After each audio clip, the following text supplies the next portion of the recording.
Asia cup 2023 के super 4 मरहले के श्रीलंका के खिलाफ अहम मैच में इंजरीज और ख़राब फॉर्म से 2-4 पाकिस्तानी टीम का ऐलान कर दिया गया।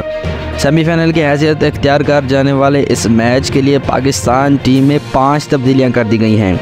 Opener Fakhar Zaman, middle order batter Salman Ali Agha, allrounder Faheem Ashraf, fast bowlers Naseem Shah और हारिस रऊफ आराम करेंगे। टीम में उनकी जगह पर opening batter Mohammad Haris, middle order batter Saud Shakeel, allrounder Mohammad Nawaz, fast bowler Mohammad Wasim और जूनियर और जमान खान को शामिल किया गया है। वाज़ेह रहे कि ये फास्ट बॉलर जमान खान का वनडे इंटरनेशनल डेब्यू होगा। नसीम शाह की जगह जमान खान को एशिया कप 2023 के बकिया मैचेस के लिए कौमी स्क्वाड में शामिल किया गया है। सलमान अली आगा, नसीम शाह और हारिस रऊफ इंजरी के बायस टीम में शामिल नहीं हैं। वाज़ेह रहे कि पाकिस्तान को एशिया कप 2023 के फाइनल में पहुंचने के लिए श्रीलंका के खिलाफ कामयाबी दरकार है। मैच में शिकस्त या फिर मैच बारिश के नजर होने की सूरत में पाकिस्तानी टीम इवेंट से बाहर हो जाएगी।